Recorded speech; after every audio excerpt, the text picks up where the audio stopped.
छत्रपती छत्रपतीच्या ठिकाणी महाराजांचा 300-350 वर्षापूर्वी शिवराज्याभिषेक सोहळा झाला होता. आपण सगळ्यांनी राज्याभिषेकाचं छायाचित्र पाहिलंय याच ठिकाणचं आहे.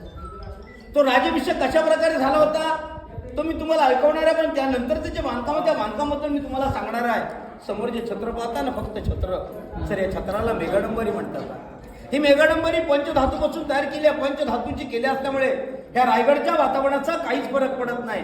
1985ला जेव्हा आपले 7वे राष्ट्रपती डॉक्टर ज्ञानी सिंग होते ना, ज्ञानी सिंग त्यांच्या हाती या ठिकाणी बसवली गेली, तेव्हा ती बनवली गेली. त्या मेघडंबरीमध्ये तो जो सिंहासना रूढ जो राजांचा मुगळा तुम्ही पाहताय ना सर, आता 14 वर्ष इथे सर इथे प्रत्येक वर्षाला राज्याभिषेक सोहळा मोठ्या उत्साहानं आणि आनंदानं, तिथीनं आणि तारखेनं असा दोन्ही वेळेस केला जातो. एक 14 वर्षापूर्वी देखील राज्याभिषेक सोहळा साजरा झाला आणि त्या दिनाचं महत्व ओळखून महाराजांच्या कोल्हापूरचे वंशज छत्रपती संभाजीराजे यांनी मध्ये बसवले. तो खासदार सिमेंटचा उदाहरण सर तो श्री शिवाजी रायगड स्मारक मंडळ पुणे यांच्या वतीने 1926 साली बांधलाय. मध्ये पाहण्यासाठी जागा सोडल्या बघा, 3 खिडक्या आहेत. तिथून मध्ये पाहिल्यावर मध्ये तुम्हाला एक दगड पाहायला मिळतो. तो दगड इथं खूप महत्वाचा आहे, कारण त्या दगडावरती महाराजांचं 32 मण सोन्याचं सिंहासन होतं. मॅडम 1 मण म्हणजे 40 किलो, असं 32 मानाचं सोन्याचं सिंहासन होतं. आणि तेच आपल्या राजांचा 6 जून 1674ला राज्याभिषेक सोहळा झाला. आपण सगळ्यांनी राज्याभिषेकाचं छायाचित्र पाहिलंय या ठिकाणचं. त्या चित्रामध्ये एक व्यक्ती तुम्हाला टोपी काढून सर महाराजांना मुजराई करताना दिसले बा. इंग्रजाला होता. ईस्ट इंडिया कंपनीने त्यांचा वकील पाठवला. त्या वकिलाचं नाव होतं हेनरी ऑक्झेंडर. इंग्रज आपली रोजनिशी डेली डायरी लिहायचे था. या इंग्रजांनी त्याची रोजनिशी लिहिली होती आणि त्या रोजनिशी त्याने आपल्या राजांचा इथला तो 6 जूनचा राज्याभिषेक कसा झाला होता तो लिहून ठेवलाय. त्याच्या त्या रोजनिशीच्या प्रती सर आज देखील आपल्याला बीबीडी मध्ये वाचायला मिळतात. बीबीडीचा लॉंग फॉर्म आहे बॉम्बे बुक ऑफ डगलस. त्याच्या त्या प्रतीनुसार हा ऑक्झेंडर म्हणतोय की छत्रपती शिवाजी महाराजांच्या राज्याभिषेकाची तारीख होती 6 जून 1674. त्याचीच मराठी तिथी सर ही होती की श्री नृप शालिवान शके 1596 आनंद नाम संवत्सर चालू असताना ज्येष्ठ शुद्ध त्रयोदशीला शनिवारी पहाटे 5 वाजता महाराजांचा राज्याभिषेक सोहळा ठिकाणी झाला. आणि तो इंग्रज काय म्हणतो की त्या 6 जून 1674ला या दरबारामध्ये छत्रपती शिवाजी महाराजांच्या राज्याभिषेकाला तेव्हा जवळजवळ 6000 लोक उपस्थित होते. सर महाराजांचा राज्याभिषेक शनिवारी पहाटे 5 वाजता त्या काळात तिथं पूर्णपणे अंधार असल्यामुळे इथे मशाली लावल्या होत्या. आता मशाली लावल्यामुळे त्या मशालीच्या उजेडामध्ये त्या काळातली ती पैठणी कापडातली 6000 लोक त्या मशालीच्या उजेडात आपणास कशी वाटत असतील याची थोडीशी कल्पना करूया. याशिवाय ऑक्झेंडर पुढे म्हणतोय की महाराज नेहमी सकाळी उठल्याच्या नंतर त्या जगदीश्वराचं दर्शन घ्यायचे का? महाराज राज्याभिषेकाच्या दिवशी जगदीश्वराला विसरले नव्हते. ते पहाटे 4 वाजता जगदीश्वराचं दर्शन घेऊन आले. आता आपण कल्पना केलेली आहे की पैठणी कापडातली 6000 लोक मशालीच्या उजेडामध्ये पहाटे 4 वाजल्यापासून या दरबारामध्ये राजांच्या राज्याभिषेकाला उपस्थित आहे. त्या माणसांच्या मनामध्ये काय हालचाल चालू होती?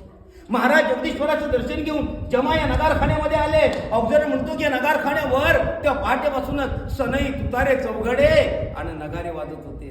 महाराज नगारखान्यातून मध्ये येतात. ऑक्झेंडर म्हणतो की नगारखाना आणि ते 32 मण सोन्याचं सिंहासन याच्या दोन्ही बाजूला इकडेच खाली सरदार मंडळी रांगेत उभी होती. महाराज नगारखान्यातून मध्ये येतात. त्या सरदारांनी खाली वाकून असा महाराजांना मुजरा केला होता. तो मुजरा घेतल्याच्या नंतर ऑक्झेंडर म्हणतो की महाराज तिथल्या त्या 32 मण सोन्याच्या सिंहासनाच्या समोर खाली गेलेत आणि महाराजांनी खालूनच ते 32 मण सोन्याचं सिंहासन पाहिलं होतं. आणि इंग्रज म्हणतोय की त्या 32 मण सोन्याच्या सिंहासनाकडे पाहता क्षणाला सर राजांचं हृदय भरून आलं होतं आणि ते त्यांच्या चेहऱ्यावरती दिसत होतं. सर शिवराज्याभिषेक म्हणजेच महाराजांच्या जीवनातला केवढा मोठा आनंदाचा क्षण होतो. कल्पना करा, महाराज जर स्वतः राजा होणार होते त्या दरबारामध्ये सर किती आनंदमय वातावरण असेल. आणि अशा आनंदाच्या सोहळ्यामध्ये त्या 32 मण सोन्याच्या सिंहासनाकडे पाहता क्षणाला राजांचं हृदय भरण्याचं कारण तरी काय होतं? या आनंदमय वातावरणामध्ये त्या 32 मण सोन्याच्या सिंहासनाकडे पाहता क्षणाला सर राजांचं हृदय भरण्याचं कारण होतं पुरंदरच्या लढाईमध्ये मारला गेलेला माझा मुरारबाजी. आणि कारण होतं गोडखिंड सर करताना पडलेला माझा बाजीप्रभू देशपांडे. महाराज लाखाचे पोशिंदे तुम्ही, राजे लाखाचे पोशिंदे तुम्ही. लाख मेले तरी चालतील पण लाखाचा पोशिंदा हा जगाईच पाहिजे म्हणणारा तो बाजीप्रभू देशपांडे. कारण होतं आधी लगीन कोंडाण्याचं, मगच माझ्या रायबाचा म्हणणारा तो ताना.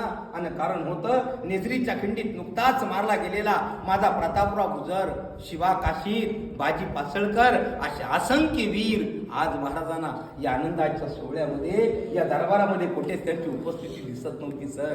म्हणून ते हृदय भरून आलं होतं.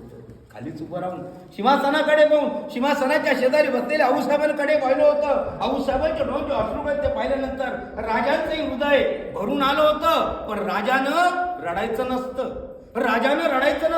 राजानं कधी स्मशानात जायचं नसतं आणि राजानं कधी चितेला अग्नी द्यायचा नसतो. राजांचं हृदय भरून आलं होतं, पण त्या क्षणाला महाराज होऊ शकत नव्हते. महाराजांचे पाय लटलटत होते आणि तशा त्या लटलटत्या पायाने जेव्हा राजा त्या 32 सोन्याच्या सिंहासनावरती आरूढ होण्यासाठी जाणार, त्याच वेळेस चौधरी म्हणतो की महाराज तेव्हा त्या तिथल्या पहिल्या पायरीला नतमस्तक झाले होते. त्यावेळेस महाराज या भरलेल्या 6000च्या दरबारामध्ये त्या सिंहासनाच्या शेजारी बसलेल्या आऊसाहेबांना नक्कीच म्हटले असतील की आऊसाहेब आज जी सुवर्णाच्या सिंहासनाची, ही जी स्वराज्याची जी मी पहिली पायरी चढतोय ना, हा माझा मुरारबाजी. ही स्वराज्याच्या सिंहासनाची दुसरी पायरी मी चढतोय तर माझा बाजीप्रभू देशपांडे. ही तिसरी पायरी म्हणजेच माझा ताना आणि चौथी पायरी मी चढतो तर माझा प्रतापराव गुजर. महाराज वरती गेले, काशीच्या गागावट्याने पुढून महाराजांच्या डोक्यावरती सप्त नद्यांच्या पाण्याच्या शत धारा सोडल्यात. महाराजांचा विधिवत अभिषेक महाराज सुवर्णाच्या आरूढ झाले सर. आणि याच ठिकाणी 350 वर्षापूर्वी काशीच्या गागाभट्टाने महाराजांच्या डोक्यावरती छत्र धरताच्या दरबारामध्ये बुरजुकदाराने एकच ललकार दिली की प्रौढ प्रताप पुरंदर क्षत्रिय कुलावतंस सिंहासनाधीश्वर महाराजाधिराज राजा छत्रपती की जय. अशा घोषणा झाल्या. सनई तुतारे चौघडे वाजायला लागले.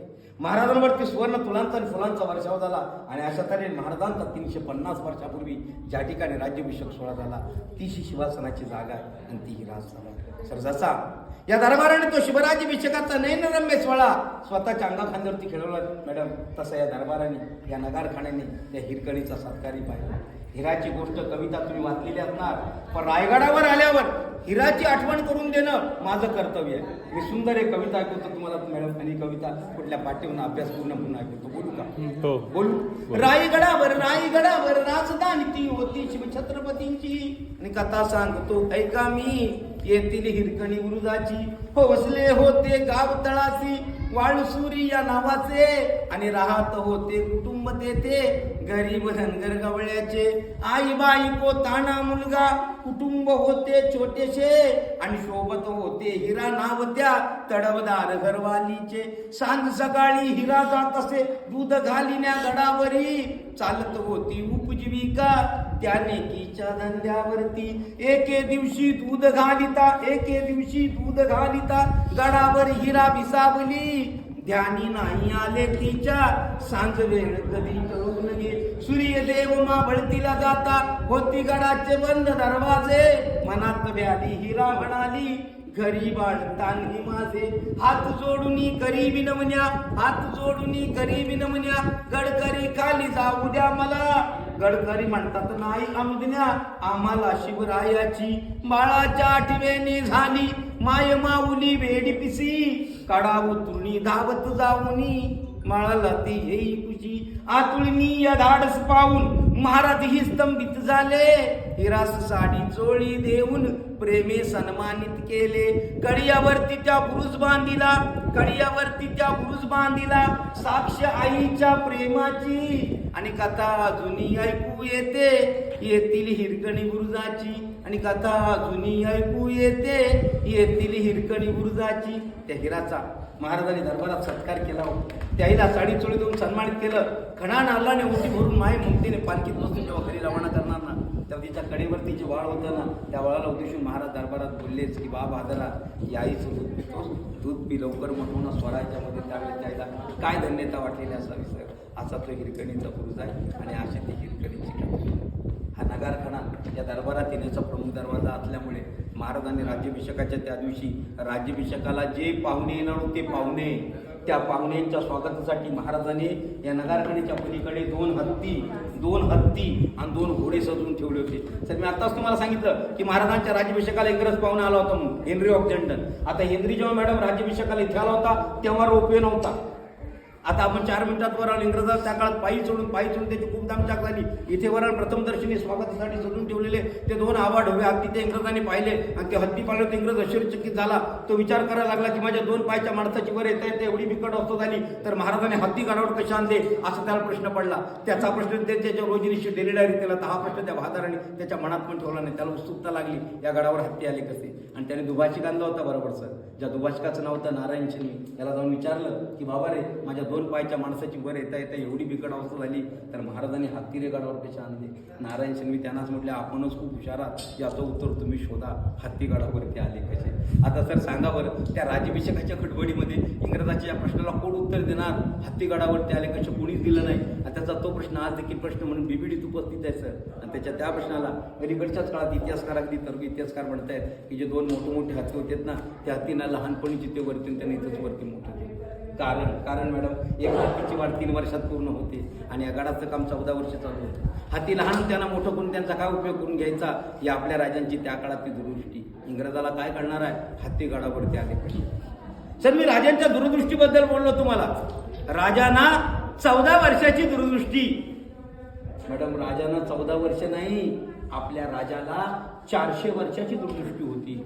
आणि एवढ्या अचाट दूरदृष्टीचा राजा म्हणून जगभरातली माणसं शिवसमाधीला नतमस्तक होण्यासाठी पडतात. राजांना 400 वर्षाची दूरदृष्टी कसं याचं एक उदाहरण चालू घडीला देऊ का पटवून.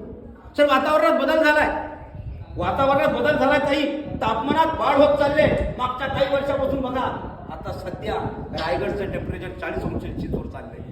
एवढं कधीच नव्हतं. 36च्या पुढे जायचं नाही सर. पण मागच्या 10 वर्षात तापमानात बराच फरक झाला. म्हणून सर तुम्ही सगळे जाणकार तुषारात माझ्यापेक्षा शिकलेला तुम्ही हे 10 वर्षापूर्वी जेव्हा तापमानात बदल झाला तेव्हा संशोधकांनी संशोधन केलं. काही तापमानात पृथ्वीच्या तापमानात बदल का व्हायला लागलाय तेव्हा संशोधकांनी संशोधन केलं. तेव्हा त्यांना उत्तर मिळालं की म्हणे पृथ्वीवरचा जो ओझोन वायूचा थर आहे ना त्या ओझोन वायूच्या थराला छिद्र पडलंय. आणि त्या छिद्र पडल्यामुळे सूर्याची जी किरणं आहेत ना डायरेक्ट पृथ्वीवरती येतात म्हणून तापमानात बदल होत चालला. मग हा ओझोन वायूचा थर कशामुळे कमी झाला याचं संशोधकांनी संशोधन केलं तेव्हा उत्तर मिळालं. काय तर आपण मागच्या काही वर्षात जी वृक्षतोड केलेली आहे ना त्या वृक्षतोडीचा परिणाम झालाय आणि म्हणून ओझोन वायूचा थर कमी. मग हे वातावरण असेल पुढच्या पिढीचं काय होईल. मग पुढच्या पिढीला जागवायला मग काय करायला हवं तर वृक्षारोपण करायला हवं. म्हणून आता सगळीकडे लिहिले असतं झाडे लावा झाडे जागवा. अहो हे तर राजाने आपल्याला 16व्या शतकातच सांगितलं होतं. साहेब 16व्या शतकामध्ये राजांचं वनांविषयी आज्ञापत्र आहे. वनांवरती लेकरांसारखं प्रेम करा राजाने तेव्हा सांगितलं होतं. तोडीबद्दल कसं सांगितलं. तोडीबद्दल राजाने आज्ञापत्रात काय लिहिलं होतं की एखादे झाड बहुत जीर्ण आज्ञापत्रात लिहिलं होतं सर. एखादे झाड बहुत जीर्ण झाले असते तर त्या झाडाच्या धरास विश्वासात घ्या त्याला द्रव्य द्या आणि मग ते तोडा. आणि राजे तिथेच थांबले. त्यांनी पुढे लिहिलं मग ते तोडा आणि त्या जागी नवे झाड. जेव्हा तुम्ही त्याच्या शेजारचं वाढेल थोडा झाला तेव्हा तो उंच झाला असेल ती त्याची जागा ती भरून का निसर्गाचा समतोल राखला जाईल. बघाव राजांना काय दूरदृष्टी होती ती. आणि आता आपण म्हणतो झाडे लावा. राजाने सांगितलेलं आपण ऐकलं असतं तर आज ही परिस्थिती आपल्यावरती ओढावली नसती. बोला पुण्यश्लोक श्री छत्रपती शिवाजी महाराज की जय.